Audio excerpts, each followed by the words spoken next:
Hi everyone, this is Joe Brewer here in Bioparque, Móncora, a community reforestation project in Barichara, Colombia, where I have been helping to build a community food forest and native forest reforestation project. And what I'm working on today that I want to show you a little bit of my progress on is I'm creating what's called a HugelKultur. And a HugelKultur is basically a raised bed garden using materials from the forest. So I want to show you what I'm doing.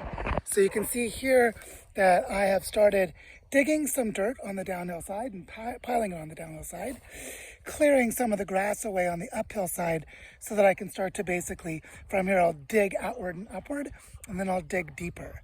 And the idea is I'm going to make a ditch with all of the topsoil set off to the side. And then in that ditch, I am going to stack biomass. And what I'm going to use for that is I have this pile of decaying timber. This is branches and some leaves from that acacia magnum tree up there. The branches tend to dry and fall off, and here I've been stacking them. And so I'm going to take this and stack it at the bottom of the ditch. Then on top of that wood, I've got all of this invasive grass that I've been pulling that I'm turning into compost. So I'm going to take some of that and make a layer of vegetation. And then I'm going to take this dirt plus some other dirt I have over there in the forest not far away and pile it on top.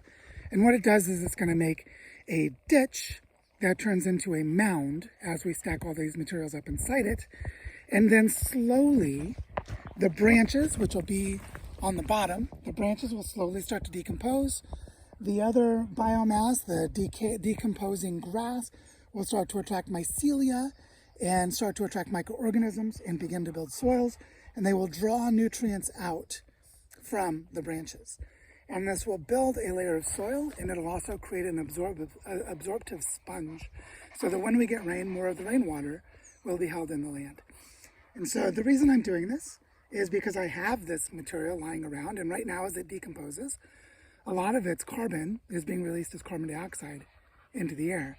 But once I put it under the ground and put a cap on it, a cap of dirt, then all of that carbon will decompose into soil or into the roots or plant bodies of plants that we plant on top of this garden bed, meaning we'll get 100% carbon storage, whatever carbon is decaying from that biomass.